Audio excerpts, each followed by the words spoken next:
All right, let's call to order the meeting of the Planning and Zoning Commission for August 8th, 2023. If everybody stand for the invocation of the pledge. Dear Lord, please bless us as we do the work of the city tonight. Please bless our city staff. Please bless our citizens. Please bless our first responders, Lord. Thank you for everything you do for us. In Jesus' name we pray, amen. Amen. I pledge allegiance to the flag of the United States of America and to the republic for which it stands, one nation, under God, indivisible, with liberty and justice for all. Roll call, please. Chair Lumnick, Here. Member Keller, Present. Member Williams, Present. Member Forges is absent, Member Crocker, Present. Member Chacon. Present. We have a quorum. All right, thank you. We got some house cleaning to take care of real quick. We have some new members, so we want to say hello. Joel Keller has been promoted now to a full member. He's no longer an alternate. Yeah. And everybody, please welcome alternate member Chacon. If you want to take a second, tell everybody about who you are.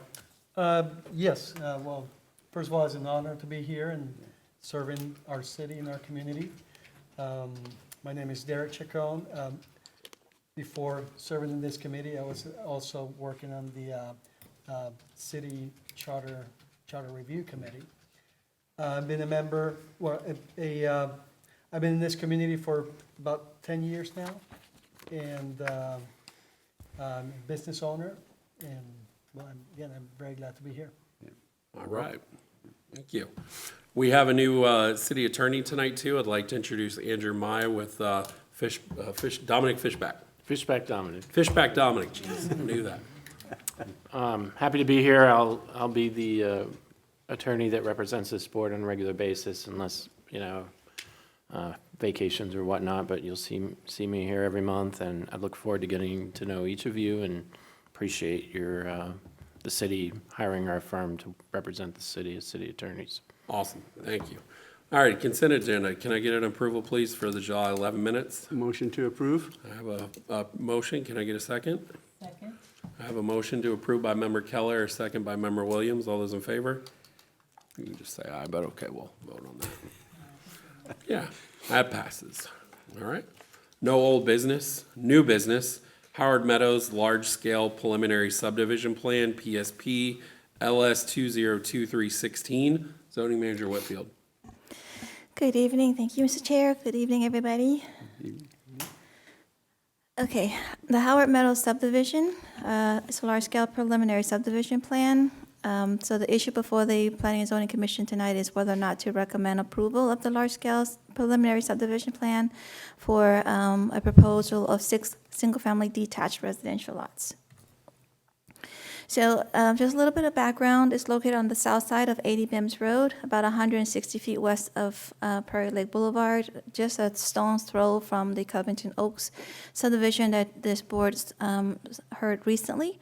It's 2¼ acres in size, and it was annexed into the city and then rezoned from County A1 to City R1AA in January of this year.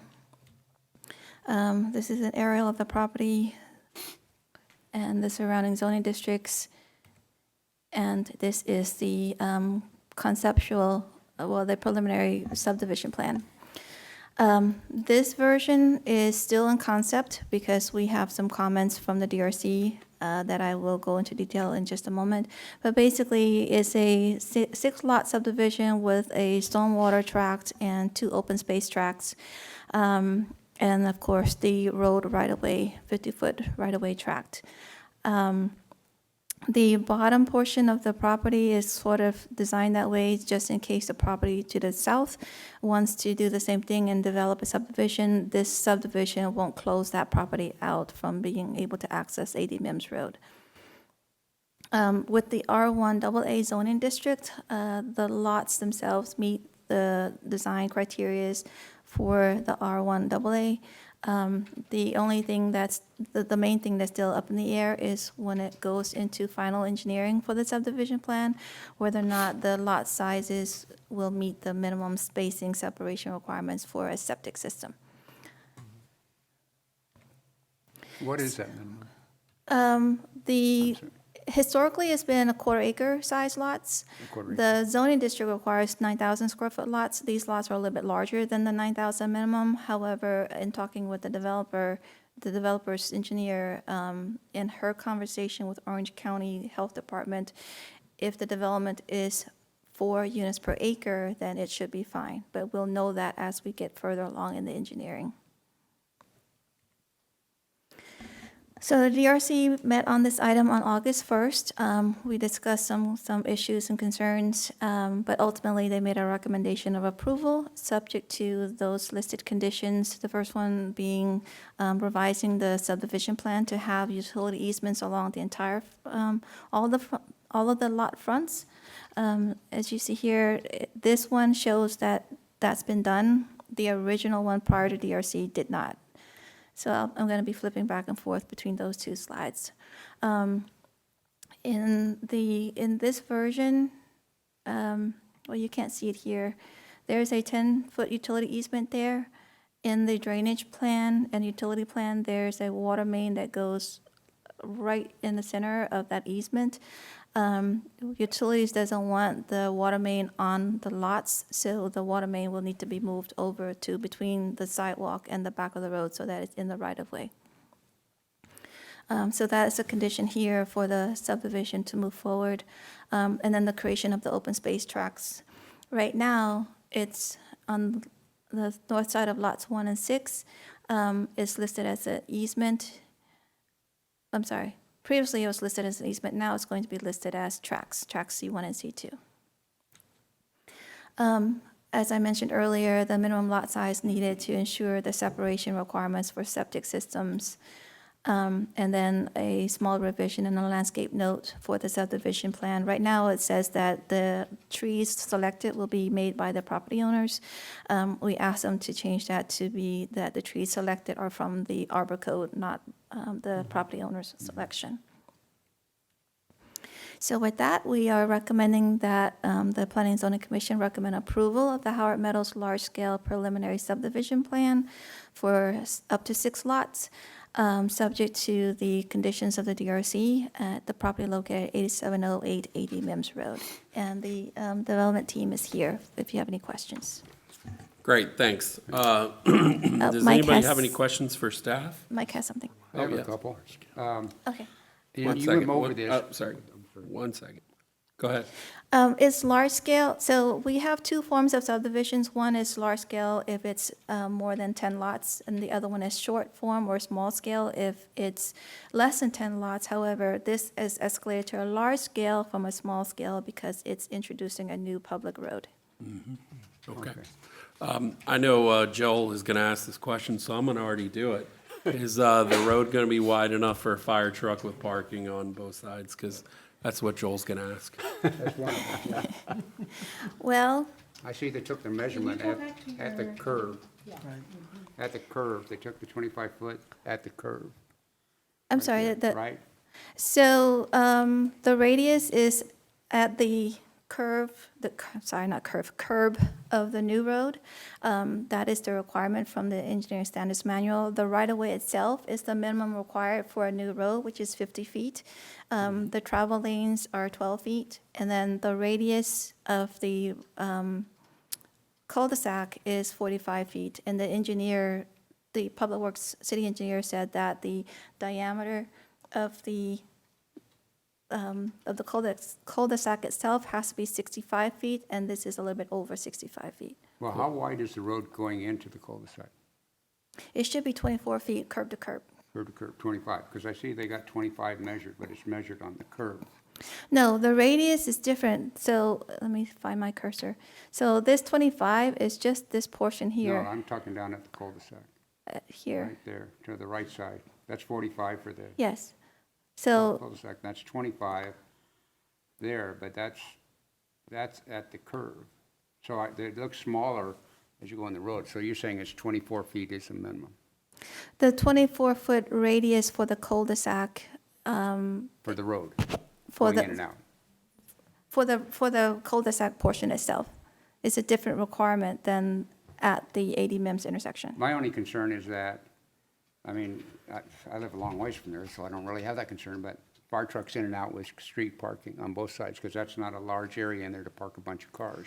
Well, And if you're having a Fourth of July party, I can see it loaded down with cars, and then you gotta get fire trucks and ambulances in there. That's one of my concerns. The road right-of-way of 50 foot is like every subdivision. The pavement width of 24 feet is just like every subdivision. The radius, the R25 is on that curve. Right. The radius of the cul-de-sac exceeds the minimum for the fire trucks. It's just a cut and it's a standard radius. But how do So you, that's quarter acre telling- lots, you're not gonna have a lot of driveway space, right?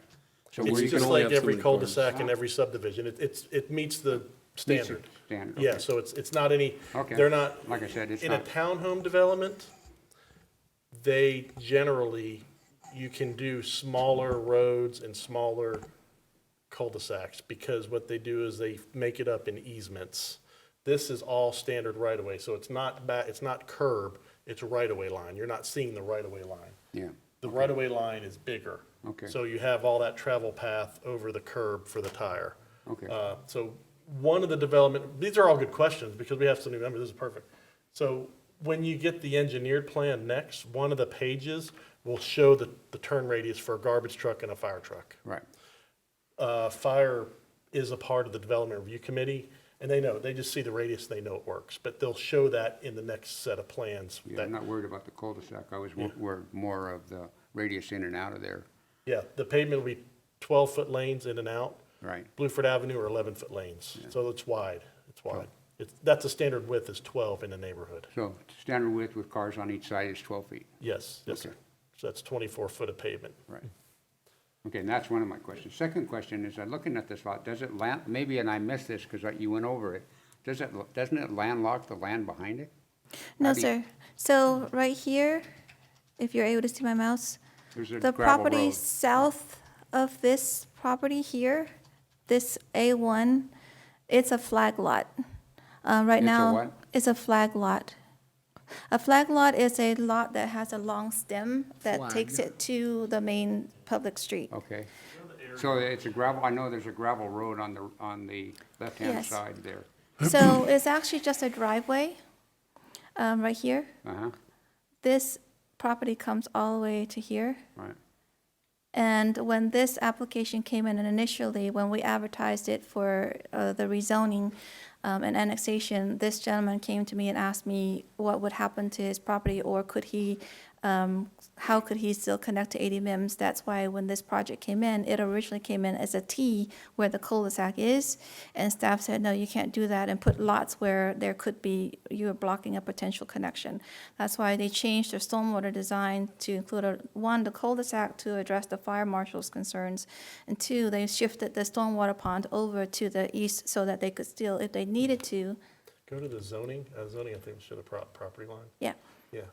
So for instance, the parcel to the rear with that little flag, that flag is 20 foot wide. That parcel with a 20-foot flag, so he has a finger, a 20-foot finger going, that's, Minimum. most jurisdictions require that if you subdivide. You have to have 20 foot touching a public road.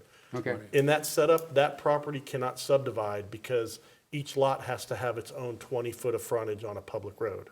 So what this development is doing, out of the kindness of their heart, is providing a future opportunity for the extension of that public road Right here. at the end of Go the right through cul-de-sac. the They don't cul-de-sac. have to, it was a request and they obliged. So now the person in the back has an opportunity to do a subdivision, just like this, and continue the road okay. through. So it's a benefit to that back parcel, and so Well, that's why it's Yeah, there. and I did see that, and then I saw the gravel road going Yes. out there That's his too, but legal it was only access 20 now. feet wide, so it didn't meet the standard, so I was then Yeah. saying. 20 foot for a Private flag lot residential. is, yeah, so it's not an easement, it's a, But I fee mean, if they simple developed owned, it, they'd have to have 24, right?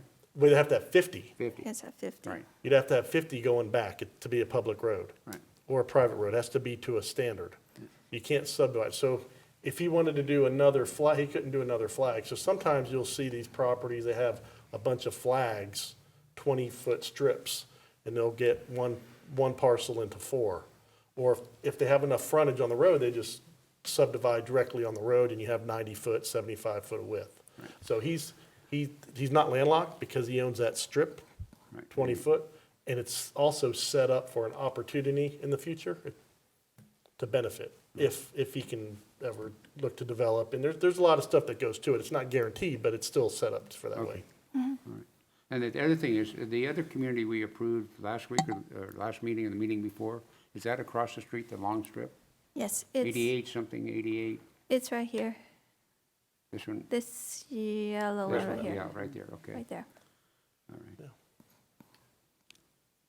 And that Good. one is going to the city commission next week. Huh? That one is going to the city commission next week. Okay, and that's the one we approved last meeting or something like that? Yes. Okay.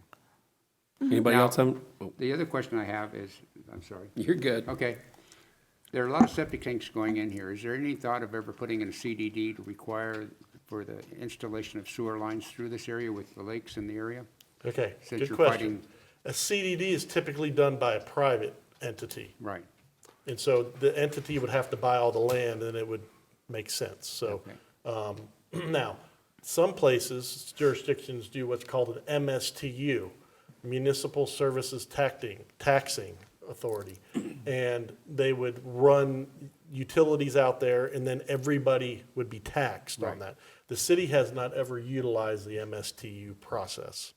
We do have sewer to the west a little ways, but with the fall of the land, the depth of the sewer, it doesn't make sense to run it to the east. It wouldn't provide enough flow, and there would be Okay. issues. So, Okay. so they have to, there's septic tanks in order to subdivide. They have to do it under the new septic tank law in this area, which requires the expensive $18,000 to $20,000 small package septic tank system. right. Yes, but With the we do leach not up- have plans to run sewer this way. It would not financially make sense, and we've Right. never used that MSTU process. Okay. No, I'm just looking at all the Yeah. water and then you got the lake up there.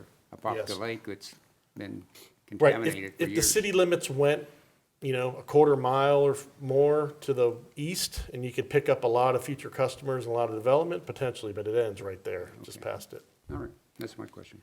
Good, I like it. Anybody else? Yes, if I could, Mr. Chair? Yep.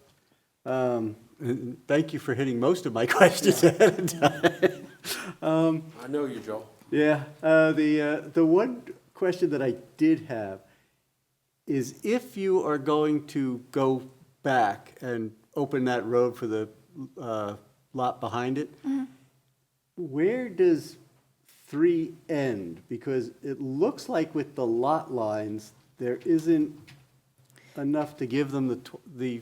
Right here? No, so if the road will come here, it would not encroach on, this is right here, lot 3, this Right. boundary. So if it were to come in, then the design of this stormwater pond would be worked out between the two properties so that the pond actually will probably extend south so that this road could continue south as well, outside of lot 3. So they would have to reconstruct the pond in the Yes. future? Mm-hmm. Okay, yeah, because looking at that, I was gonna say, I'm looking at those lot lines saying, you don't have enough, you don't have enough width. Yeah, so when we go into final engineering and then we actually look at the stormwater permit requirements from St. John's, the pond size configuration may change. It may need to be wider, it may need to be deeper, whatever the capacity requirements are in order to absorb the impervious from the lots as well as the new roadway and sidewalk systems. So that's what we look at in engineering. And then if this southern parcel were to come in, let's say this is gone through and it's moving along, and then the southern one comes in, then we'd have to look at whatever's happening at that time in terms of making sure that this project continues to move forward. Well, I'm just concerned with this project being all done and people living in here for 5 years, and now all of a sudden, the guy behind says, oh, I think now's the time for me to put in a subdivision. So that was why I was concerned as to what happens there. The one other question that I did have, and I don't know that there's really anything we can do about it, but how close, is there any limit or requirement between where a driveway is and where this new road is? Because what I'm thinking is, are we gonna see accidents because people are pulling out when other people are pulling in? Are you talking about on 80 Mims or on the new Yeah, road? from 80 Mims going into, what concerns me is if I get a left-hand, if I put on my left directional signal because I'm going into that gravel road, and somebody thinks I'm turning into the new subdivision, and so they pull out to make their left turn, and all of a sudden you got an accident. So, you know, So this lot already has an access point here. It's going to get one access point. In terms of the minimum spacing requirements for 80 Mims, I'd have to look to see what the design speed is for the roadway. But they're legally required to be, we have to give them an access point. We will look at that, but this, find my mouse, this is actually just a driveway, not a road. right. So if this person is signaling left, you know, I hate to put it this way, but it has to come down to driver common sense. You know, you have to weigh the speed of the person that's coming in before you, just because the road is there doesn't mean you, automatically get to turn. You'd be amazed, and this was part of why they changed and added the road on Sawmill Boulevard to the property just to the south of Sawmill on Apopka Island Road, because what was happening is that road was so, that driveway was so close to the entrance to Sawmill Boulevard that people would put on their directional signal because they were turning right to go into the driveway. And people just assumed that, oh, you're going to go right into Sawmill, so I can make the right out, or I can make the left out onto Apopka Island. And there were so many accidents that they literally had to close that entranceway and put a stub road onto Sawmill Boulevard so that they would no longer use the right-of-way on Apopka Island. They literally closed that so that they have to come out the stub onto Sawmill Boulevard now because of the accidents. I want to make sure we're not doing the same thing here. I mean, that's already happening there now, Joel, if you look at where those roads are, and Yeah. they're already very close to begin with. Yeah, well, yeah, and I realize that, but, you know, it's just, if we're gonna build a subdivision, and now we're gonna have 6 I mean, cars coming in Prairie there. Lake's got a road, and then there's another entrance to Prairie Lake right next to it. Yeah. I mean, Yep. if you go back to the top map, Yeah, I mean, Prairie Lake's got 2 entrances, and those are probably yeah. 1,000 yards from each other. And I would suggest that you have to be careful where they place that driveway out of that first lot, because, you know, somebody making a left-hand turn or right-hand turn in there, going 25, 30 miles an hour to get across the traffic lane. And you got that, if that driveway's up front and he's backing out at the same time, you don't have much distance to stop. Yeah, I mean, that's already happening now. Yeah, that's all not a the big questions deal. I have there, Mr. Chair. Okay, all right. Is the applicant here? Would you like to say something? Come on up and just state your name and address, please. My name is Winston Moxie, 1026 Home Grove Drive, Winter Garden, Florida, 34787. Cool. Well, my engineer is not here tonight, so maybe he should be in a better position to address this issue. However, based on what the member was saying, there's other subdivision close by. Yep. And I don't think they're having any problem whatsoever getting out onto A.D. Mims Road. Yeah. Okay. Thank you. All right. Thank you. Mr. Chair, I have 2 questions. Let me, 1 second. Sure. I'm going to open it up to the public. Yes. Nobody wants to speak? Okay. We're going to close the public hearing, bring it up back to the dais. Go ahead. Yeah, so the 2 quick questions, because I just heard that north of this parcel, there's something that was approved recently. Yeah, So I'm long just thinking, what kind of impact would overall between the new approval and this one will have in traffic? So our concurrency management system, so I had the engineer look at from, I can't remember, Apopka Island all the way to Clark. that segment is operating within the adopted level of service standard. So the adopted standard is based on the design capacity and the speed of the road. The volume to capacity ratio for that entire segment is a 0.5, and what that means is that when it's operating at practically half of the design capacity. When the volume to capacity ratio, which is the V over C, reaches closer to 1, that means it's closer to being at the design capacity, and then failing happens based on the adopted standard. So in that entire segment, even with the Covington Oaks one to the northeast, and this one at 6 lots, they won't trip it to where the system's failing. Okay, so 0.5 is inclusive of these two Yes. new areas. Got it, thank you. My second question is, have the surrounding area, people in the surrounding area have been informed, and have we Yes. gotten some feedback at all? I know there's. No, we haven't. So as part of, in order for this body to meet on any item, we have to publicly notice it in the newspaper, which we've done at least 10 days prior to the hearing, as well as sending out citizen letters to the 300 feet area radius of the property site. We also post a public hearing notice on the property itself, so any neighbors driving by will see it, and then they can take a picture of the, what is it called? There's a barcode on the. Yes, the QR code, QR code. and then that'll link them to the public notice. Okay, perfect. Thank you so much. Those are my questions. You're welcome. And I just wanted to point out that because sewer's not available, this lot could have achieved 9 lots if it was on sewer. The other subdivision is at, They're at a density of 1 point something, because they had Yes. 10 acres, and they only are doing 17 lots. yeah, so they could have had 40 lots. So we could have had 50 out of the 2 subdivisions. Let's say 47, just lose a couple lots here and there. And so out of the 47, we got 20 in actuality because of the larger lot sizes. And I think if you go to the subdivision plan, I think you're just seeing like a visual anomaly because it's small, but these lots are just like every other subdivision on Clark Road. 10-foot tract, the lots on Clark Road are smaller width than these.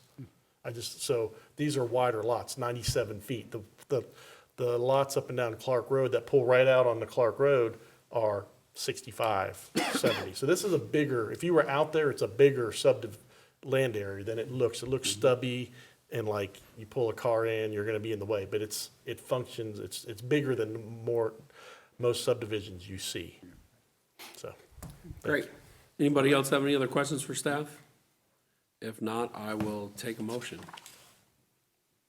I moved a motion to approve the 6-lot plan, or whatever, for Howard Meadows.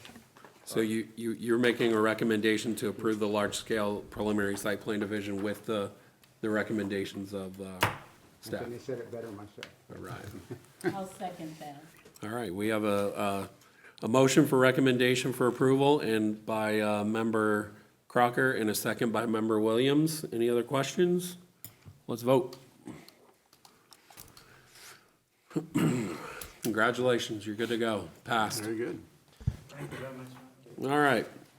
Miscellaneous, we have Comprehensive Planning 101. Zoning Manager Notch and Whitfield. I are gonna tag team this. Let's do it. So, we are presently working on an amendment to the comprehensive plan internally, as staff. We have a consultant just kind of helping us, guide us, and record keeper and managing, but small. Typically, this would be a $300,000 endeavor. We're doing it internally.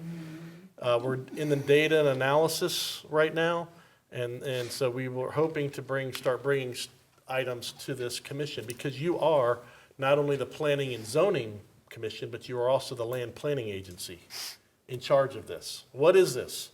This is the growth management plan for the city. Cities and counties are first governed, number 1, by their charter. The number 2 most important document after the charter is the 20-year or the comprehensive plan.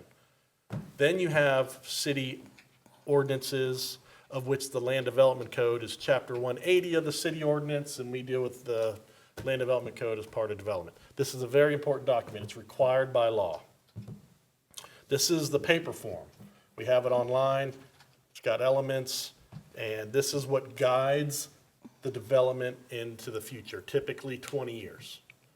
So with that, we're gonna do some background, and then we'll hit each element in our comprehensive plan. The goal here tonight is just to get those engines turning. So you have a foundation of what our comprehensive plan is, and as we go to amend it, we'll lightly touch on some things that we're looking to do in our comprehensive plan to guide the growth into the future, the next 20 years to 2045, how we're gonna reach maybe 70,000 residents, 75, 65,000 residents, how we're gonna provide services and all of that. So this is not a public hearing. This is just a planning 101, or just to give you a background. Thank you. Okay, so the timing for you joining is great. So you're starting from the ground up. Comprehensive planning and growth management laws. It started in the 1970s with back in the day, the concern was Florida was experiencing population growth of 1,000 people per day coming to the state. So that prompted concern for environmental state protection, water quality, transportation, and things of the like. So in 1972, my birthday, there was a push from the state to promote sustainability. So in 1972, there were some adoptions. The first one is the areas of critical state concern, such as the Florida Everglades, things like that. The DRI program was formulated. The DRI stands for Development of Regional Impacts. Those are like 2,000 lot subdivisions and million square foot developments and things like that. So very, very large scale. And then the state's first state comprehensive plan. In 1975, the legislature adopted the actual first Comp Planning Act, and that is the Local Government Comprehensive Planning Act. And it set some parameters which weren't as stringent until later on in 1985 when the Growth Management Act came into place. With the Growth Management Act, there were specific parameters such as the requirements for each of the elements, that the future land use of the city had to be based on population, the expectation for compliance within the within the city's elements, so internal consistency, as well as the city's comp plan elements with the state's comp plan. The limitations on the 2 amendments per year, the requirements of financial feasibility, the requirements of a capital improvements plan, all those things came into being in existence in 1985. Fast forward 26 years later, Florida's experienced a lot of comp plan amendments. I've processed as many as a whole bookshelf at one time. I'm not, if you can pause. Yes. So in 1985, if you go back to meeting minutes from cities and counties when they were adopting the Growth Management Act and adopting the land uses in their jurisdictions, you'll find commission meetings went until the wee hours of the morning, because they had to do all of this without computers and show maps and do all these public hearings. And they would go, and every commission meeting would last hours and hours and hours. Yep. So, anyways. And also it's long because each local government was only allowed to do 2 amendments a year. So there was a cutoff date for people to make their applications. And if a jurisdiction received 20 applications by the deadline, then all 20 would be processed within that block period. I processed 119 at one time from the city of Apopka, so, By the way, Anat's worked for the state reviewing those. That's one of the reasons we hired her. She's an expert. One of the big things about the 1985 Growth Management Act is financial feasibility. So the jurisdiction's capital improvements elements, the 5-year capital plan had to be financially feasible. And there are a lot of requirements. There's concurrency requirements for transportation, all the different utilities, water, sewer, solid waste, stormwater. So all of those things were in place. Schools came in 2002 as a pilot. That was right before I started at the state, and then it became a requirement in 2005. I didn't put those up there because now it's gone away. And then in 2011, fast forward 26 years from 1985, the legislature approved the Community Planning Act. So the Community Planning Act eliminated the bulk of the requirements of the Growth Management Act. So transportation concurrency, things that were previously required by the state were lessened. The requirement for financial feasibility went away. Now you still need to adopt your capital improvements element and your 5-year schedule every year, but it's not scrutinized and reviewed and approved or objected to by the state. The city's required to just transmit it to the state just for their records. And it's not required to be financially feasible. So the CIP can include projects that are funded by a private source or a public-private partnership type source or whatever the city wants to do. The 2011 Community Planning Act gave a lot of the state's abilities to the jurisdictions. It also was a time when mobility areas were an option, so concurrency went away. I don't know if you guys remember the doulas, the dense urban land areas. That's the 2011 legislation. So on the one hand, it gave developers more rights and freedoms. On the other hand, it puts the onus more on the local government to be able to provide services and to continue to provide services that our residents were expecting. For example, concurrency. Part of that legislation was that if a roadway was already backlogged when a project came in, and that project is bringing in 300 units, 300 lots, the city does not have the right to tell them to fix the capacity. The city is responsible for fixing the capacity. So because of lobbying and whatnot, so it's like this. It's great for developers, not great for cities. It also was the legislation that essentially did away with the Department of Community Affairs. And then we have DEO. And then 2020. I didn't see you smile. I still cringe a little bit when people talk about DCA, like when I go to meetings and I'm like, okay. No, I was very proud to work under Secretary Pelham. I had the pleasure of working under 2 governorship and 3 DCA executive directors. I worked under Charlie Gautier. I worked under Mike McDaniel. He's really, really good. He knows the statutes like, T.D. Jakes knows the Bible. So he could cite statutes like verse in scripture. So it was a really educational experience. So then fast forward again another 10 years to 2021, the legislation adopted another change to increase the size of the land area for small-scale comp plan amendments from 10 acres cumulative to 50 acres. So we here at Ocoee, there are very, very few, if not 0, properties out there that are vacant that are 50 acres. So what that means is if we were dealing with a challenging developer and the property is 15 acres, we don't really have the opportunity to send it to the state and get that additional support, a backup from the state agencies and regional agencies to help us defend our ability to protect our resources. It's handled on a small scale level. On the one hand, it's great if that's something we really want. It might not be consistent with the state comp plan, but it's consistent with our comp plan. It meets our goals. And we can plan for it. We don't have to wait for them to approve it.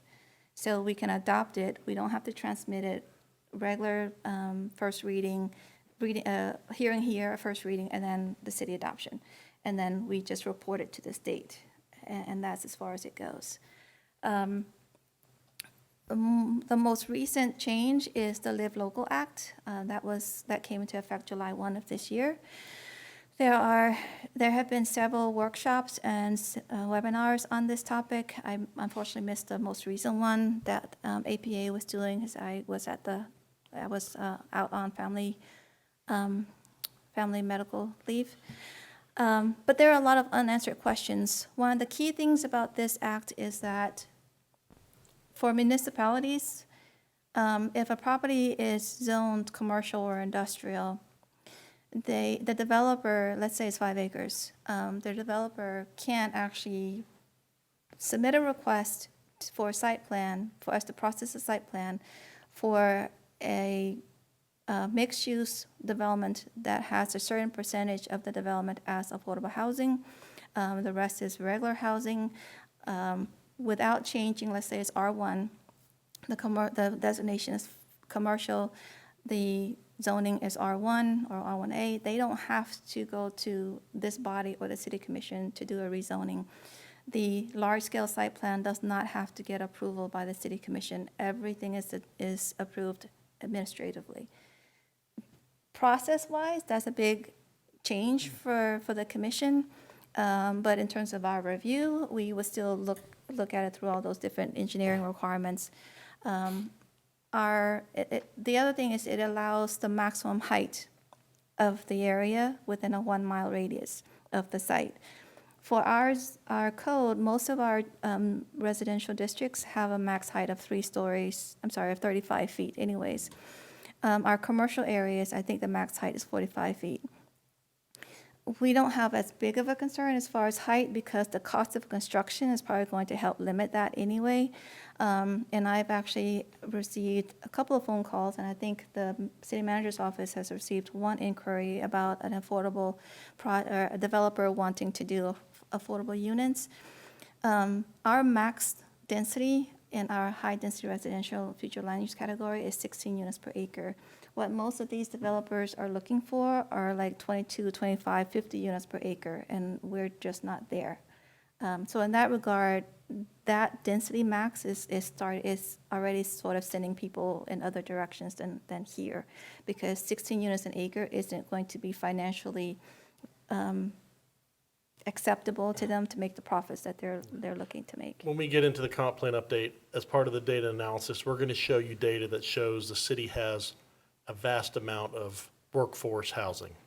So we're not actively seeking developers to develop workforce housing. But by law now, in any commercial industrial zoning, they have the right to go in, and all we can do is review the site plan. That's it. Everywhere in the state of Florida. So it's not good or bad, it's just a fact. Wait a minute, I'm confused. I thought I understood it, but maybe I didn't. Okay, Well, let's say, our new city attorney he did the presentation, the APA presentation. Yeah, I missed As it a too. expert on it. So we're gonna meet with him and discuss it more. Oh, okay, so But the don't- basic premise is commercial, industrial land, by right, they can do what would be considered workforce or affordable housing project. okay. And all we can do is review the land development code except for height. If there's a 5-story building within a mile, they can go 5 stories. And we can't, it's not a waiver, a variance, it's by right, by state law, so. Now I get it. Yeah, that's what I understood. Okay, here we go, going in. So Okay. if you read the book, it would be tab 1 is future land use element. Okay, so the future land use element, the goal is to accommodate growth in a sustainable and fiscally sound manner to achieve the vision that the city wants for the city, specifically the downtown area, and our special overlays areas such as the CRA, the 429 overlay district, which has those 3 character areas. So in 2017, for purposes of I don't want to say your name wrong, Chacon. In 2017, the city commission approved some special area plans that sets guidelines for types of uses, the architectural appeal of those uses, how sites could be designed. But those approved plans haven't actually made their way to be codified in the land development code. So as we go along on this comp plan update and the land development code update, which is also going to be happening almost simultaneously, we'll be getting our design direction, our vision direction from those already approved plans. So right now, in that book, that is 2002. It's based on 1999 data, so it's very outdated. Back in 2002, the population projection was around 60,000. We're at about 15,000 now. Based on working with utilities, and looking at all the different parcels in the city within the JPA, the Joint Planning Area Boundary, we're projecting maybe 70 to 74,000 population to Plan 4. So for Plan 4, Mike's going to go into detail as far as the infrastructure elements that we need to look at. And so to cap this off, this map indicates to developers and to the city citizens and to the state in the future where we're looking to have industry. Jobs are going to be where it's commercial, industrial, non-residential. Where your residential is, you plan on to have residential units.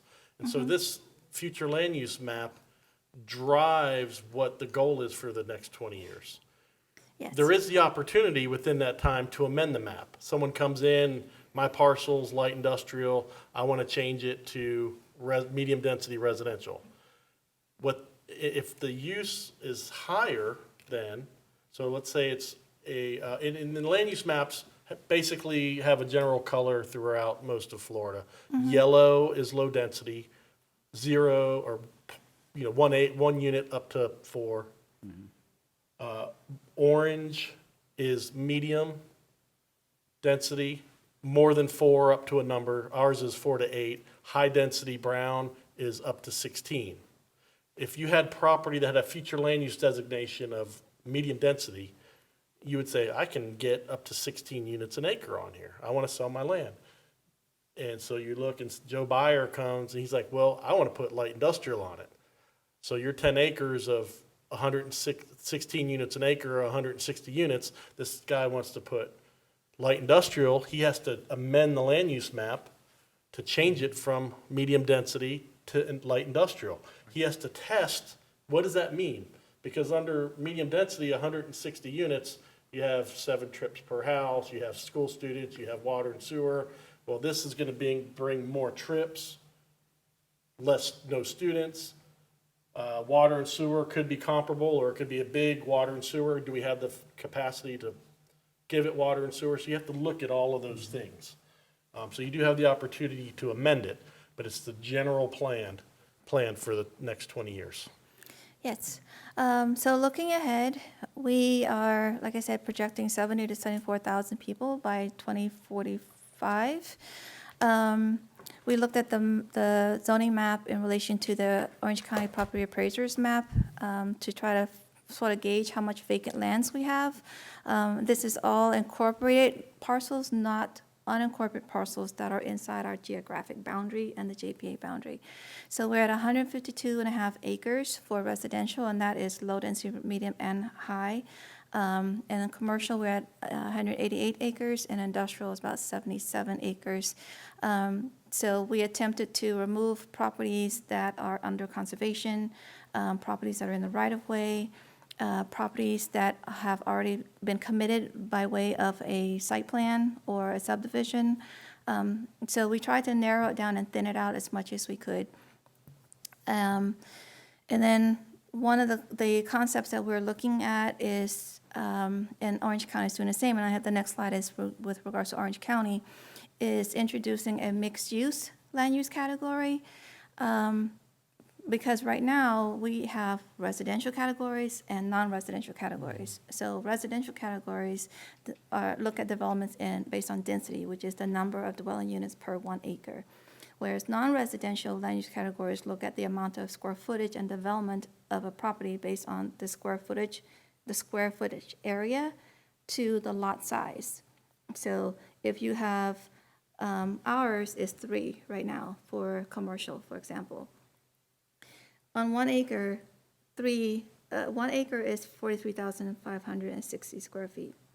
So an FAR or floor area ratio of 3, that means that that person, if they were to, parking and stormwater and everything aside, they could develop 43,560 times 3. and they can put it on the entire acreage, or they can, go up. But because we have design standards such as minimum parking, stormwater, and roads, and height limitations and things like that, the majority of the times, if not 100% of the times, a property can't really, in a jurisdiction small like this, with a max height of 45 feet, they can't really realize, the max square footage. But we don't have a land use category that allows a blending.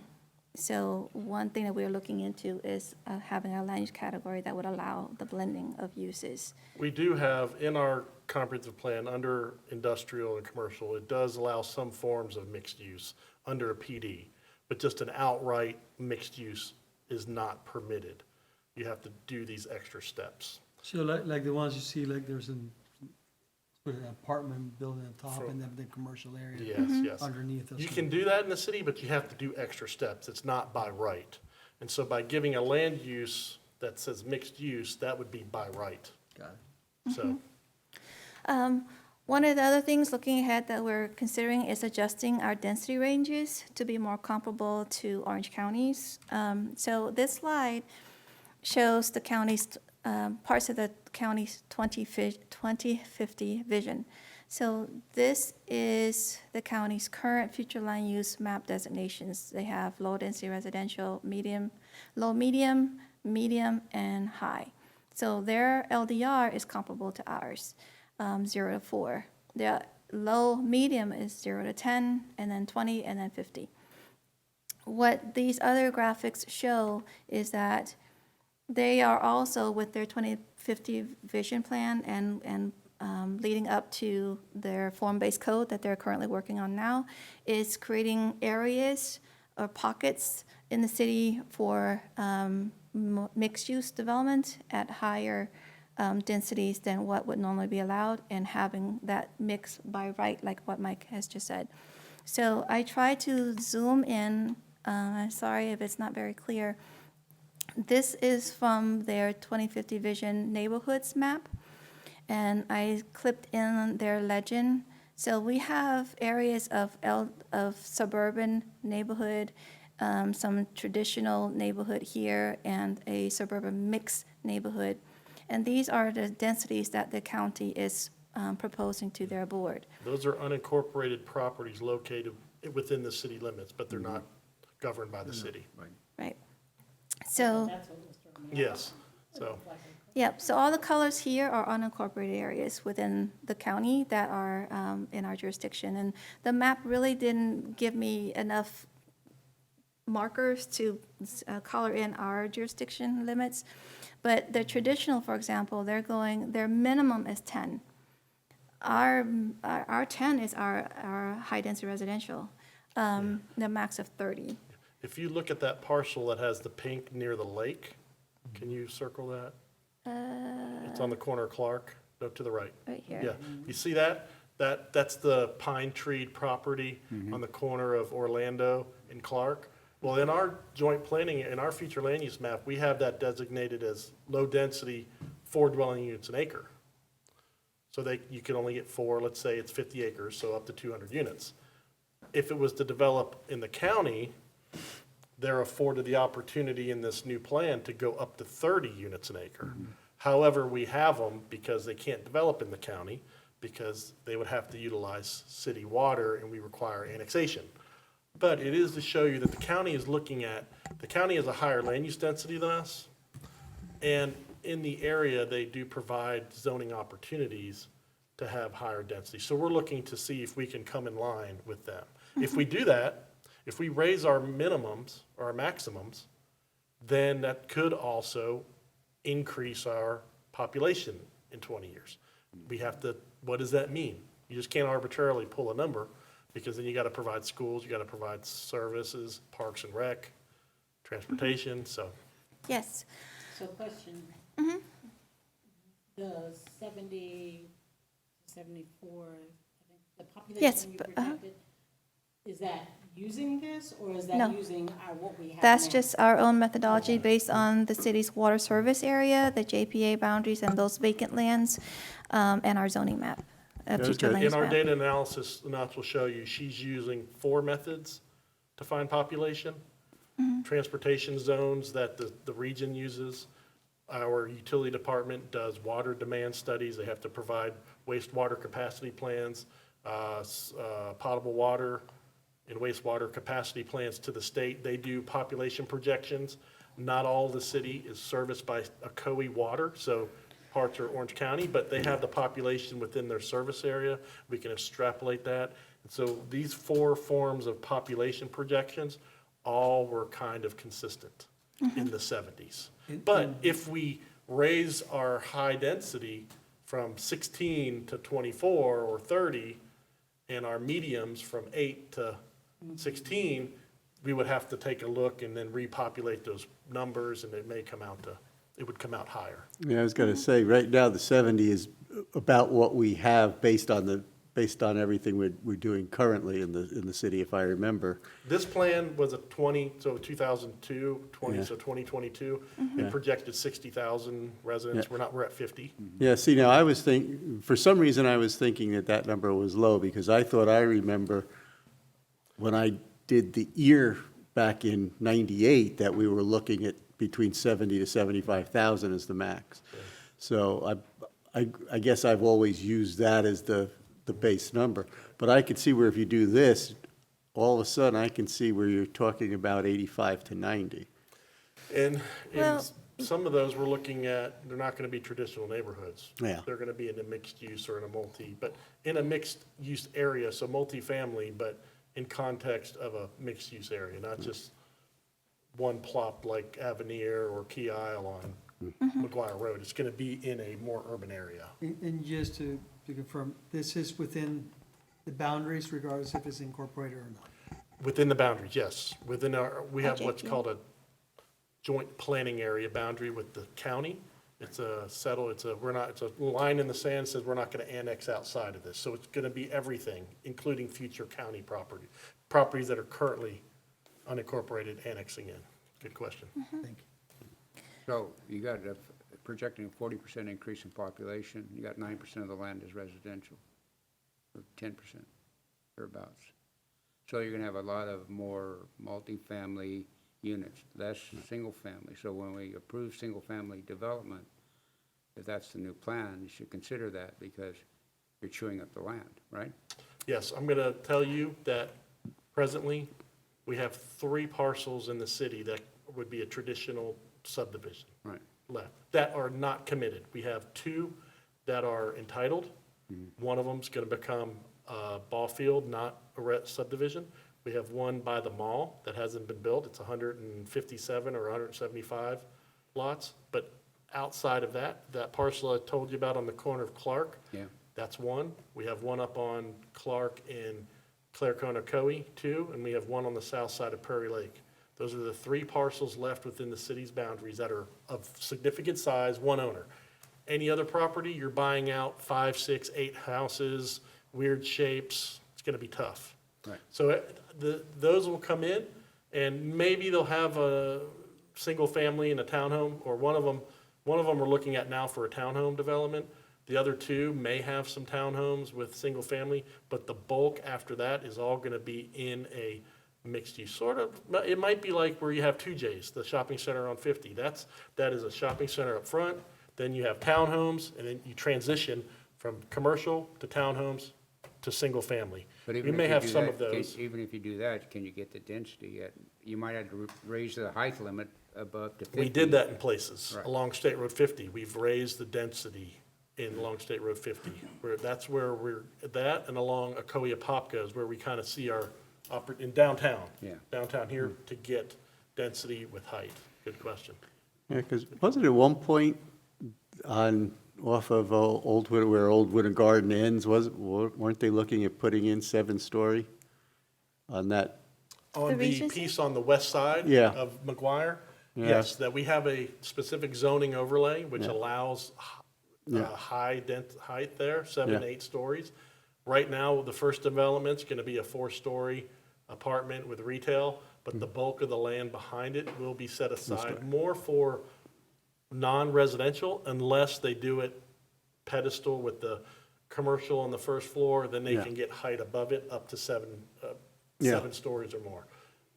Yep. Is that the Regency? That's not the The Regency. Regency, but all the land behind it, that Yes, whole yeah. target area is Pass. allowed to be like 7, 8 stories.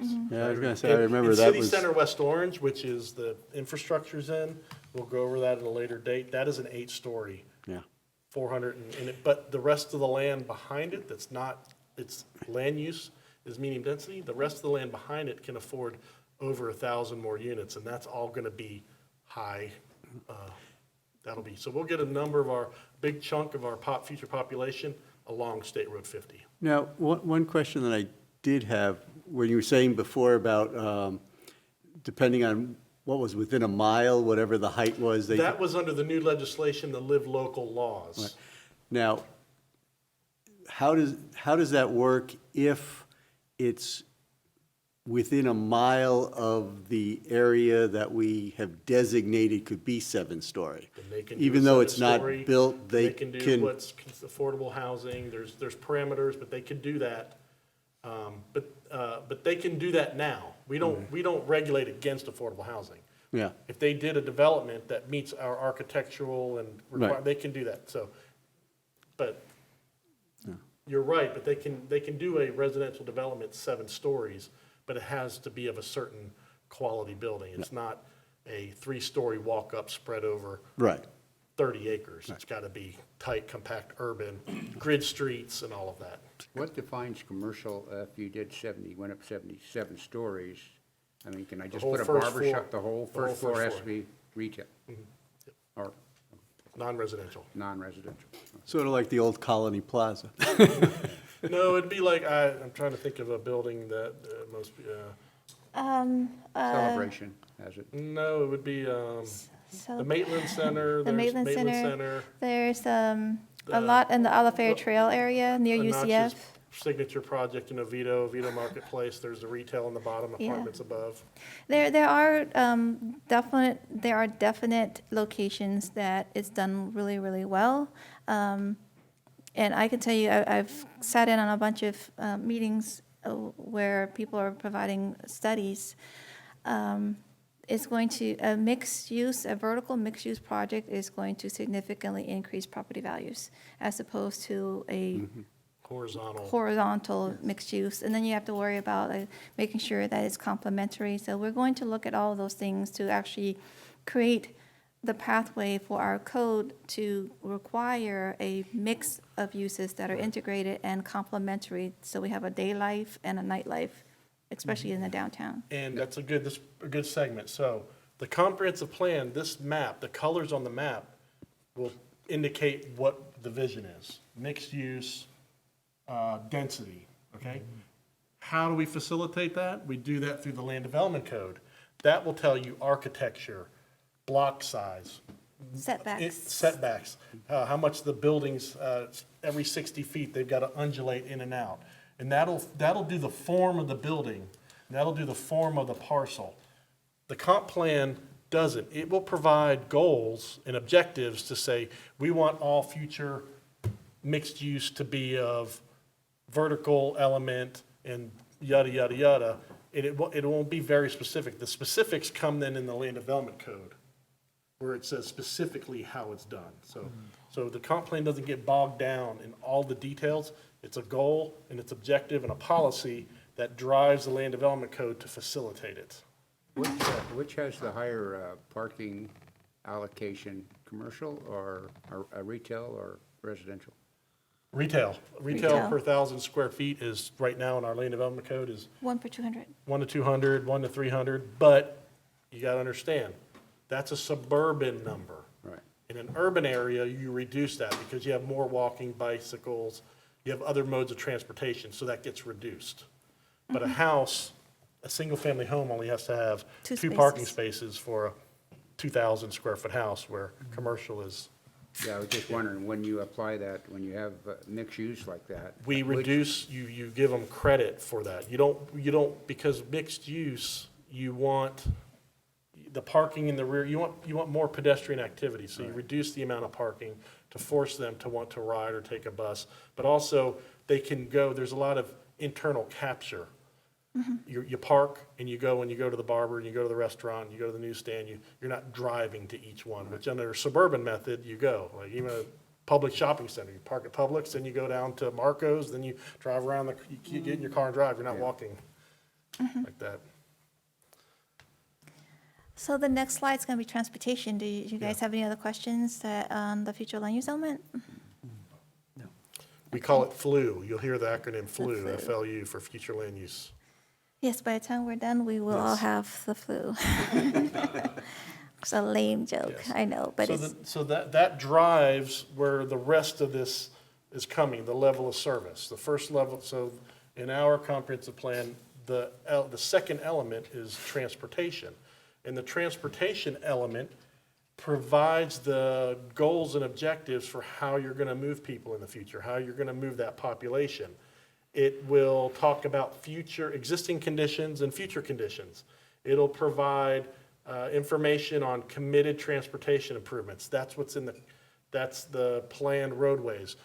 For instance, to give you an idea, we are looking at, if you've traveled on North Lakewood, north of Blueford, when you go north on Blueford, when you cross Silver Star, it actually becomes Ruiz, but then as you go north up the Cleric on Ocoee by the Innovation Montessori, and part of the road's closed, but that is a local road. We want to make that in the future more of an arterial, a higher collector road. We want to make it more like Clark Road in the future. We want to be able to move more traffic on that north-south. Right now, we have Ocoee-Apopka, we have Clark as our major north-south. We're looking at maybe making North Lakewood as an arterial, just like Blueford's an arterial.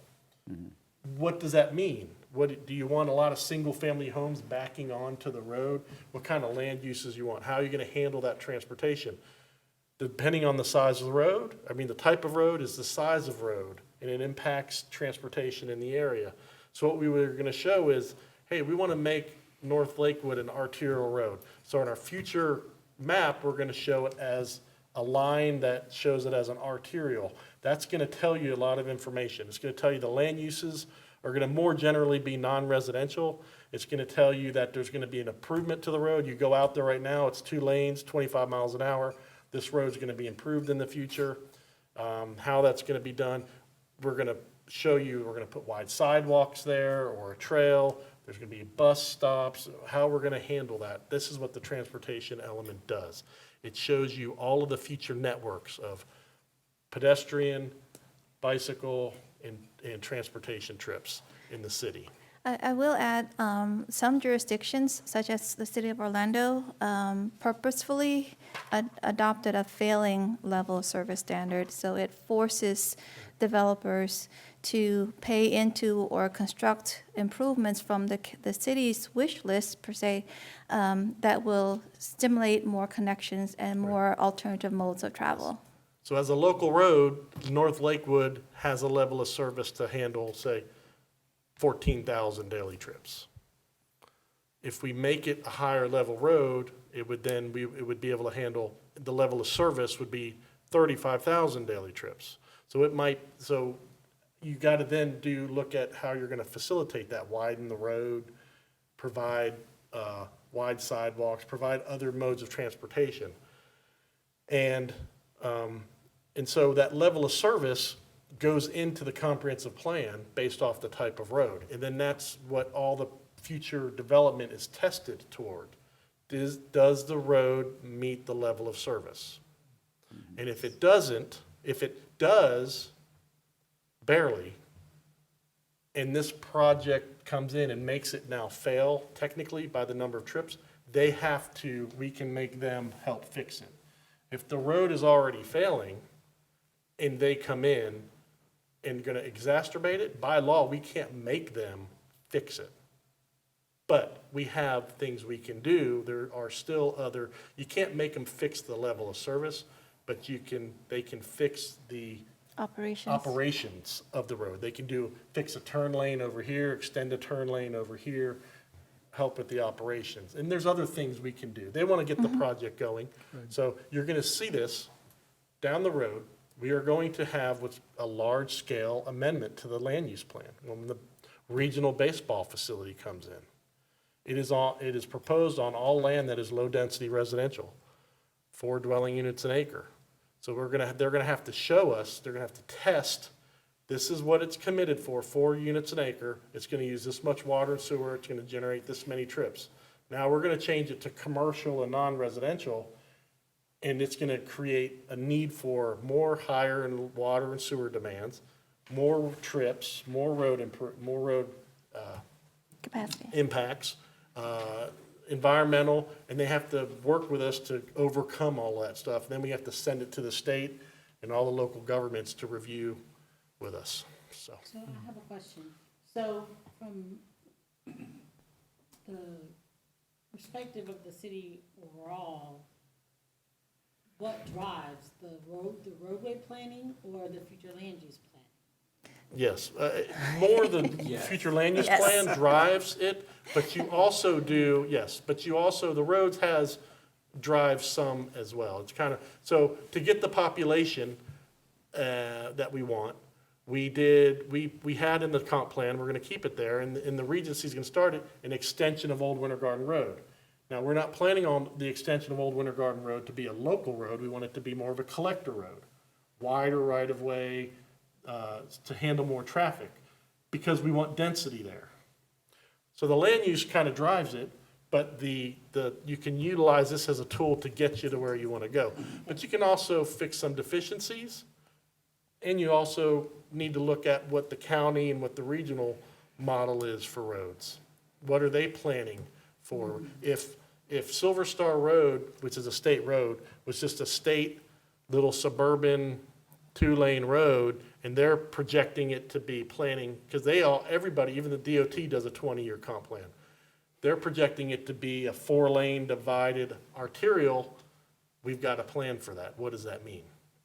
So,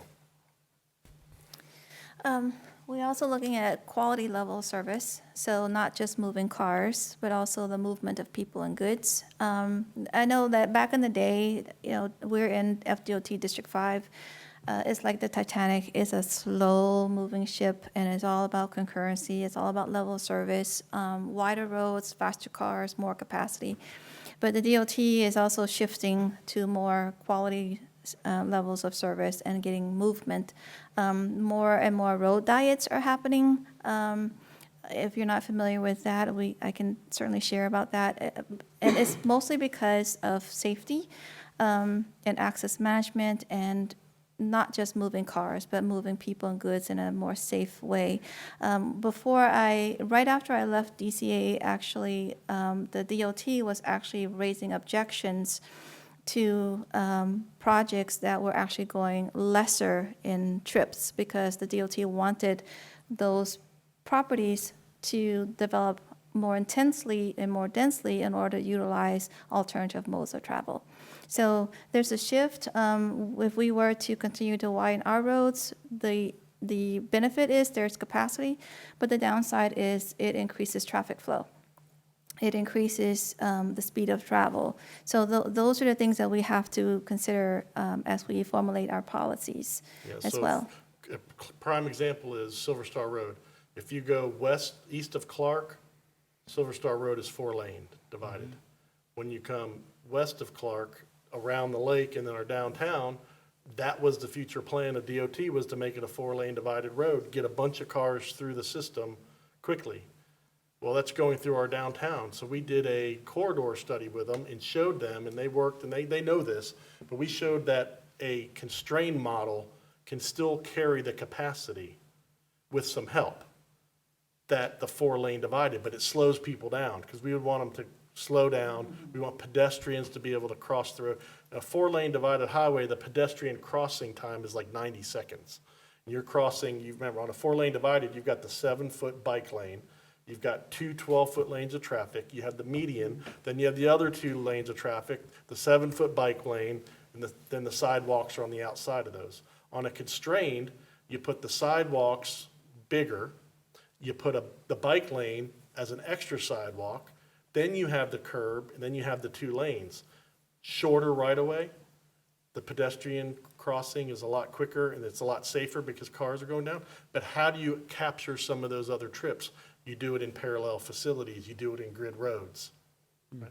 So actually what we have adopted with DOT is what's called a complete streets. Instead of 4-laning through city of Ocoee, it's gonna be 2 lanes with the bike lane and the sidewalks, the wide walks.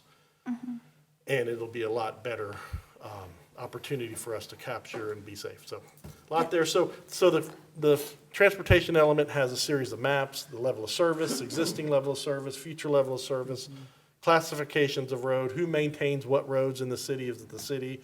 Is it the county? Is it the state? And stuff like that. And then trails and pedestrian maps for future connections. That's the transportation element. What's this Sharo? I've never seen. Sharrow. Sharrows. Sharrow. It is a road that, where the travel mode is shared between a vehicle and a bicycle. And sometimes you'll see it like in Orlando, or even Fort Lauderdale or Miami, it's a 11-foot lane, travel lane, and there are 2 chevrons like that. That indicates to the driver to be cautious of bicyclists who have by right access to utilize those roads. Yes. But the cars can drive on it too. Yes. They can drive, and they have to respect the vehicle. According to the DMV, a bicycle is considered a vehicle. So, We have elements of Sharrows in part of the Silver Star, where it thins down and you can't make it work. Over by the post office, instead of having the bike lane in the road on each side, adds 14 foot. You slow the speed down, you put Sharrow markers, and then the bikes go from the sidewalk into the road, then back onto the sidewalk. And they're purposeful in that section of road. yeah, it's actually safer to have the bicycle in the travel lane than on the side, because the vehicle, they're going to be still traveling at 45, 50 miles per hour. In a Sharrow, the speed is reduced, so everybody is safer, because everybody recognizes that both vehicle types are allowed to be there. I still, that still scares me where you have children involved, where it's close to schools and things like that.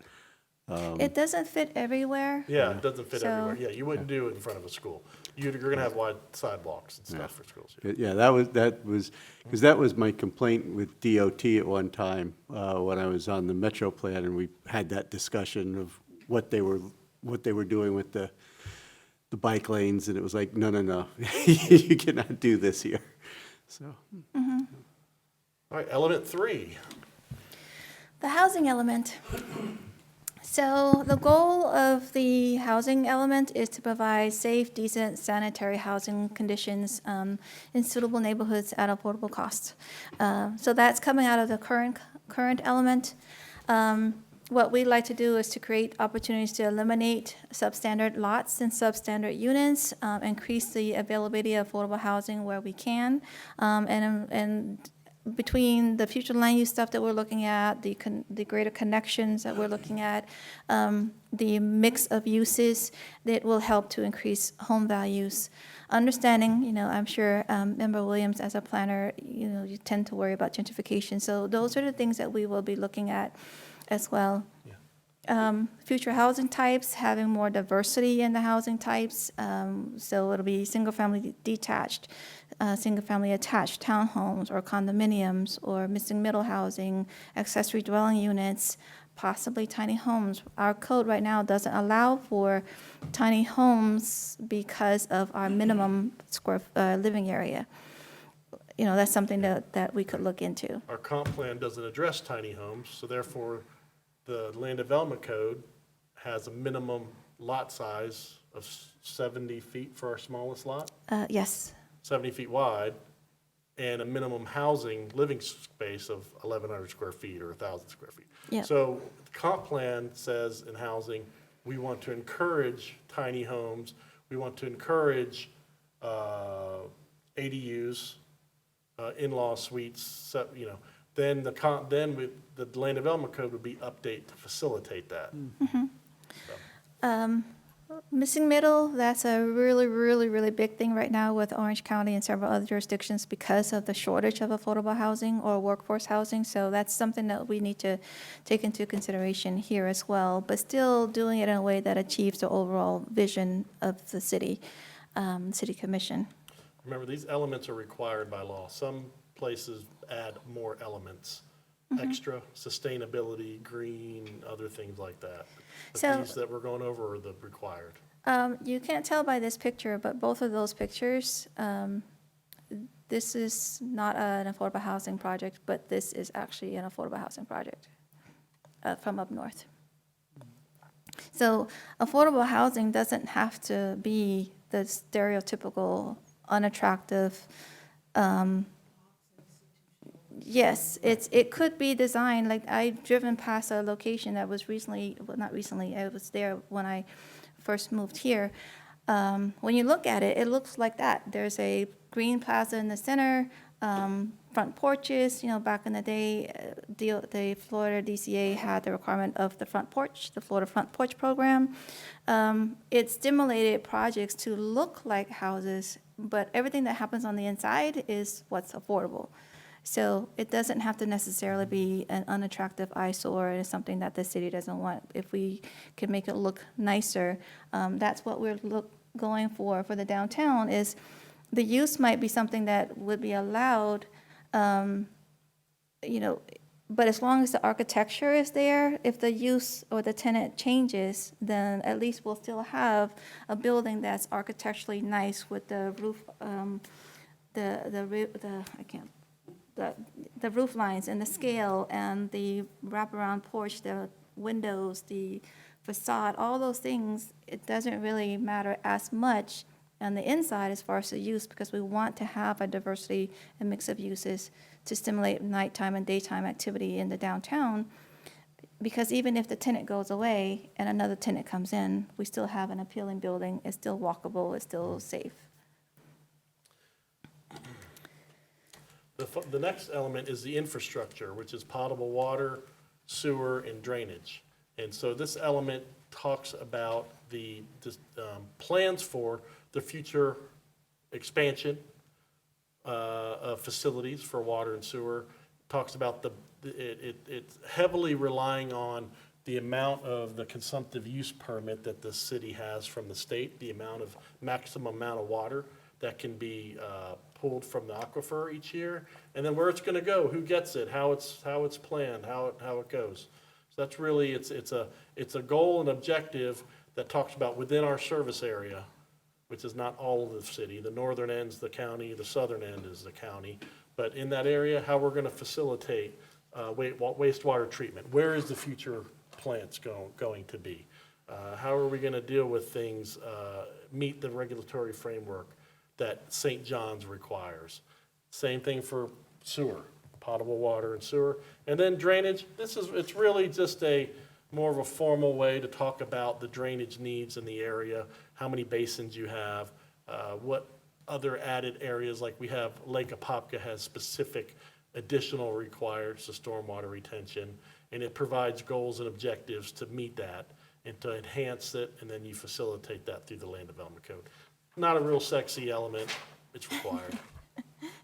What happens with reclaimed water? I mean, because isn't that something we're Reclaim short of is- to begin with? I'm gonna answer it, I'm gonna be partially right, but it is a big issue. Reclaim used to be the thing that was pushed. Yeah. Well, now the conditions have changed for the quality of water, and you used to, in order to ask for the water that you wanted, you had to provide other forms of water, show that you were trying to lessen waste, Right. and that was done through reclaim. But because of the parameters and the cost to do reclaim, it's not as beneficial, so it's not as driven as it used to be the last 15 years. So, but that is part of the element. You talk about reclaim. What is the goal? Well, because of this laws and because of this added, we're gonna only provide, 20% capacity increase over the next 20 years. Yeah, Or whatever that number is, I'm just saying that, yeah. so. Because I know, and just using Sawmill as an example, I mean, everything around us now has reclaimed water. And it was like, yeah, once we get the pipes to you, then we can put you on reclaimed water. We still aren't, so whenever somebody goes to do anything, it's much more expensive in Sawmill than any of our surrounding But all that's gonna subdivisions. catch up, I'm gonna tell you, over time, the reclaim's gonna be the same rate as the water, as sewer. That's Yeah, what's but gonna But happen. in the meantime, In the people meantime- are screaming. Yes, yep, because they've been taught, reclaim. The nitrogen or something? Yes, yep, nitrogen requirements, yep. Yeah. I had a quick question. The, water management district, we only fall in one, right? No, very Really? tip of South McGuire where Windsor Landing is, that is actually in a different water management Yeah. district. Oh, okay. Yep, 2 water management districts and 2 county commissions. So these 2 are fun, the conservation element and the recreation and open space element. I didn't want to go into a lot of detail. It's just that conservation element focuses on the protection of our natural resources, whereas the recreation and open space element focuses on the city's ability to provide passive and active recreational opportunities and spaces for our residents now and 20 years out. And I want to point out, this is a very recent picture taken just a couple of weeks ago, and there are 2 eagles right there. That's over on Plant Street. On Plant Street. Within the city's jurisdiction. One of our staff took the picture, and I thought it appropriate to put it in for a conservation element. And that looks like our new park on the right. Yes, it is, our new park on the right. And if And you, so there's a level of service now that says we have so many acres of active and passive per population. We're going to look to amend that. We're also going to look to include subdivision amenity areas in that because they do a lot of big recreation. People in gated subdivisions use their amenities more than the public parks. So we're going to look at what other jurisdictions do to bring that element in those, in the facility. So we're going to look to add that as well. Something we're looking at. then the capital improvements element. So everything that we talked about so far as level of service, it's all captured in the capital improvements element. So parks and recreation, roads, sanitary sewer, solid waste, drainage, potable water. Solid waste, we are okay, based on the last time I talked with the county there. Our solid waste goes to the county landfill, and they have plenty of capacity to accommodate us over our 2045 planning horizon. It's neat to look at this. So this is the level of service currently. So 4 acres per 1,000 residents. That's why we have land. The golf course counts.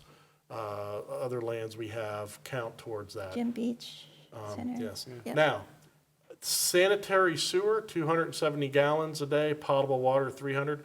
I think the level of service for potable water, now that ERU is an equivocal residential unit. So what that means is a typical detached, single-family home uses 300 gallons a day. That's the level of service. So everything is based off of that. So we break, so any commercial use, non-residential use, we break up their facility in increments of an ERU. So a restaurant may be 16 ERUs, equivalent to 300 gallons times 16. And I think that level of service is going to go down to 280. I think they're able to show that a single-family home, through reclaim, through other measures, through these new standard appliances, use a little bit less. Drainage, we're not going to change that. We do the maximum requirement, the 100-year, 24-hour. In some cases, we'll let you back down, depending on the basin and what's going on in the area, to a 90-year. It's a very extreme standard to design to. Sewer, I'm not sure if that changes. I think water goes down to what sewer is. And then the roads will just, those roads are, the level of services in the transportation element will change, probably to more reflect what the region has, but we'll also change the roads types potentially in some areas to different level of road. Therefore, their level of service will change. Not most roads, but some. We'll show you those at the time. And so this element is where the 5-year capital improvement schedule lives. And so a requirement, as Anat said earlier, is we have to put our city budget adopted capital improvement plan. We have to put that into this element each year. As she said, it used to be by law, it had to be financially feasible for the first 3 years, which means if you're going to show you're widening Clark Road in year 2, you've got to show where the funding is for it, and it's funded. You can't just put it there and say, we might do it next year. We might find the funding. They took that away. None of the years have to be financially feasible. you still show where the improvement's coming and that if it's funded or not. So, Just a question, when you're putting water lines in, do you put reclaimed water lines in at the same time? depends. Not I necessarily. mean, wouldn't it make sense if that would reduce your portable water usage requirements? But there's not reclaimed everywhere. So if there's not ever gonna be reclaimed, to put the double lines in and the tap and that used to be popular, even, our sort of argument, someone said, why did you put a sidewalk there? Well, you gotta start somewhere, right? They used to, everyone would, where you did put water, you'd put reclaim lines in and you'd jump it, you'd pressurize it with water over time. But there's a lot of things that happen, and if the reclaim is not coming, it doesn't make sense. It makes more sense to come back and put it in later. So just a case-by-case basis. Yeah, I was gonna say, as I remember, they were saying that if you don't use the lines, you got more of a chance of it rotting and going bad. Yes, yes. And that was part of the problem, that we couldn't get as much potable, or as much reclaimed water as we could use if it was, there was times I remember where we literally ran out of reclaimed water. And that would have, yes. That's a big part of what I told yeah. you earlier, another element, not only Yeah. the phosphorus, but it's that. And so during that time, we'll have a representative from utilities come in and explain it better than us. But when I was at Seminole County, every development, you did reclaim line with it and put a stub out. I mean, it would seem like it would reduce your But level if of it doesn't portable come, water. Yeah, but if you don't have the 12 reclaim, years, the lines are great, even with your jumping with water, because it's not flowing, there's a lot of issues there. The connections, the Well, you have the same- 45s. You have the same thing with fire hydrants, though. You just once a year, you go out and you drain them. So that's not really an issue, is it? Well, it is, it has been, Yeah. that's what they'll tell you. You just have to go out and service it. Yeah, Right. yeah. But I mean, But- if you're limited We amount offset of the your, cost savings. yeah. well, cost Well, but you savings. got an HOA and you've got a line item that, $10,000 a year to maintain reclaim lines that you aren't using. It's I always an say you get what you pay for, you know? You want nothing, then you get nothing. So, issue.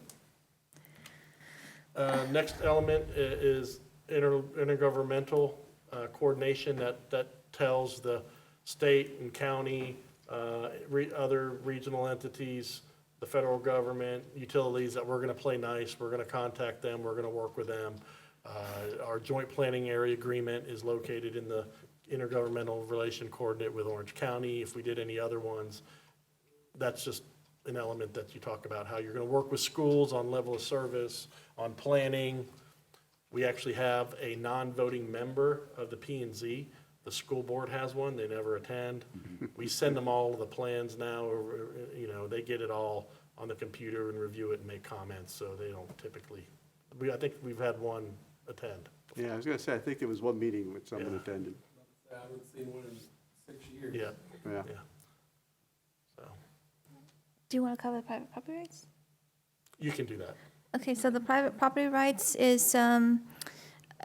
was recent legislation. I mean, most of you guys. Goes back to 2011, when a lot of the Growth Management Act was gutted on the benefit of more development-friendly state.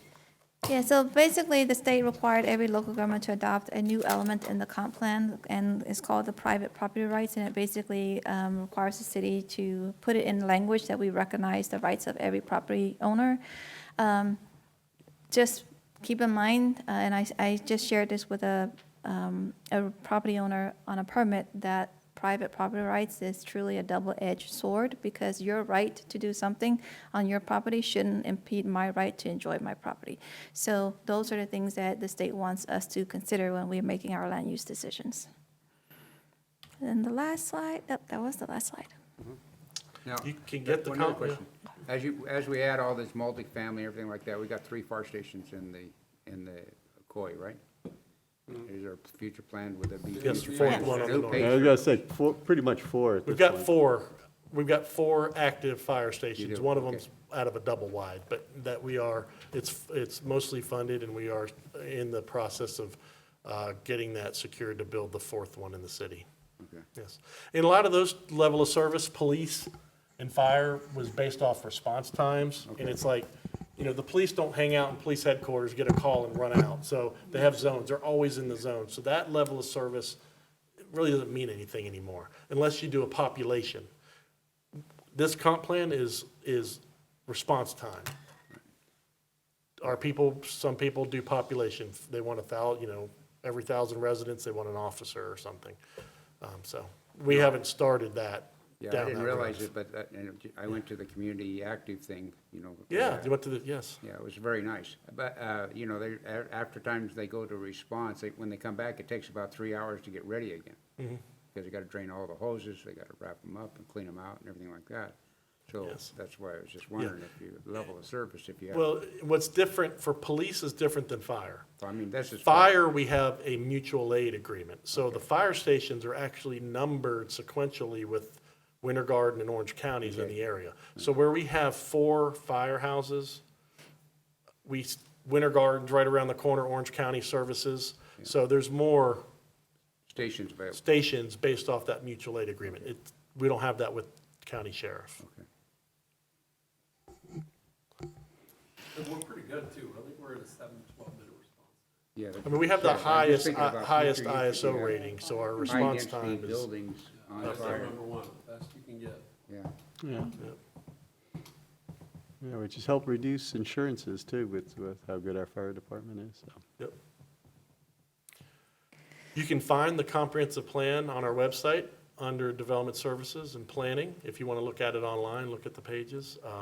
We can provide it on a thumb drive. We will, once we get into it, we'll be providing it, documents on thumb drives through Dropbox, different ways that you can see what existing and what's proposed. It's a lot of data, a lot of documents, so. Any other questions? This was really good. Okay. So what is the timeline? You have- I'd like to tell you, we're coming back from summer, so we're just, I think next week we have one more person off, but we a lot of departments.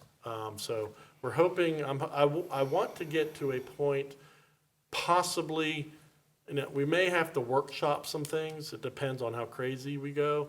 But my initial goal was to really be at a place in November you no longer used to have 2 periods where 2 times you could submit. Now you can just submit. We don't have many. So it'll be November or probably January when I hope to submit to the state. So we've got to do a lot of running to get going.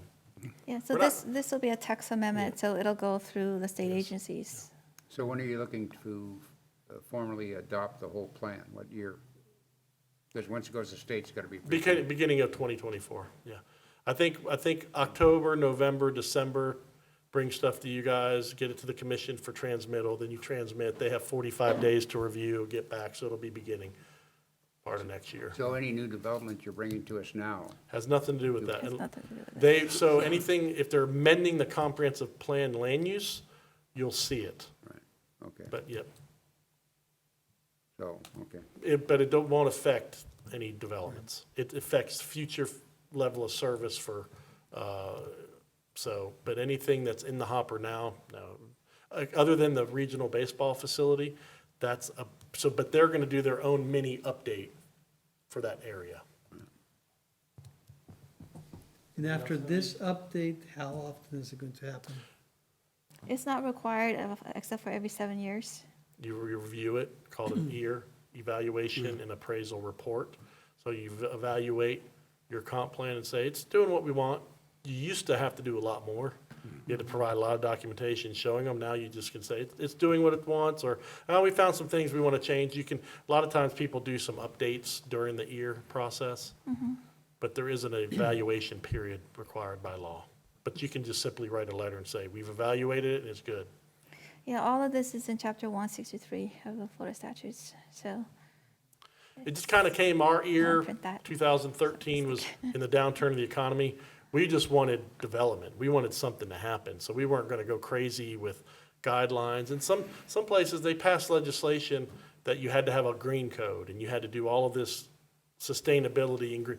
And then the state withdrew it a year or 2 later. Yep, the greenhouse gas emissions. And so a lot of requirements. jurisdictions spent a lot of money, did all this green Infrastructure. code, and then they got rid of yep. it, so.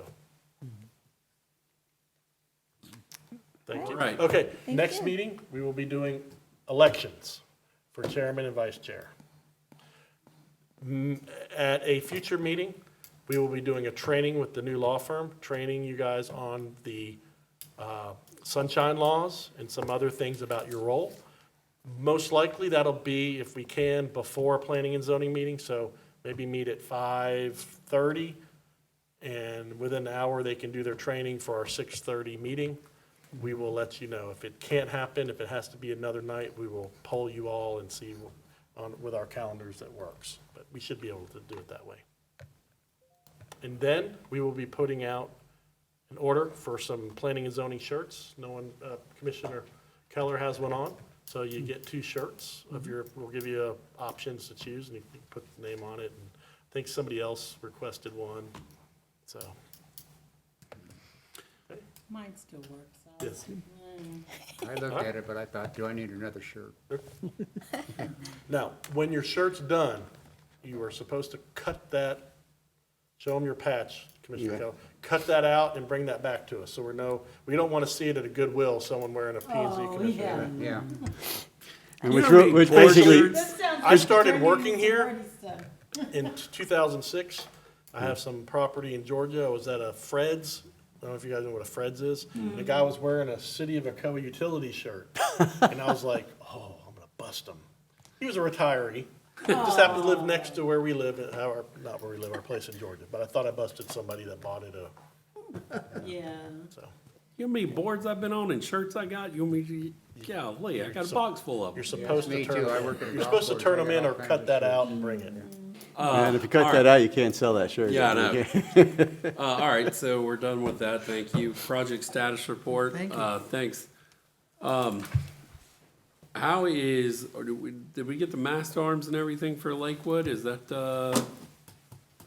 how's that coming to get to all the gravel done? I'm expecting a substantial improvement at a meeting tomorrow at 10 a.m. on site.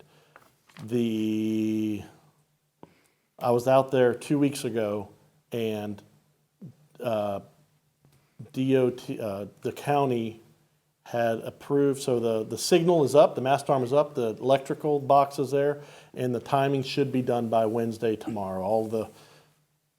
To make all the timings, all that, the digital part should be done, the data part of the intersection. The paving of the roads, there's some turn lanes, there's driveway accesses. They're waiting on enough paving to do a paving job. Yeah. You call, you get a truck, you need to be able to have enough paving.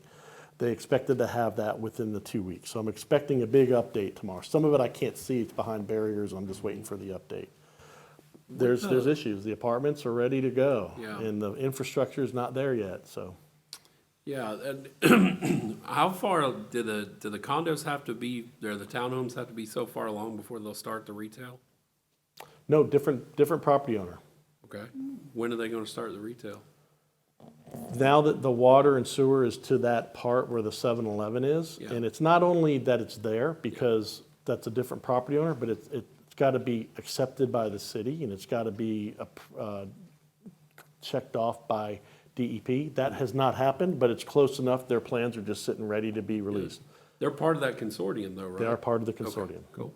Yeah, because that's a big question. It's been asking and asking on Facebook, right, Yes. about, Right. I would yeah. say this week, the site contractor has had a good crew out there. They have not the past couple of months. For whatever reasons, it just seems like there's one dozer working here and there. yeah. The alibis look like they're coming along, Yes.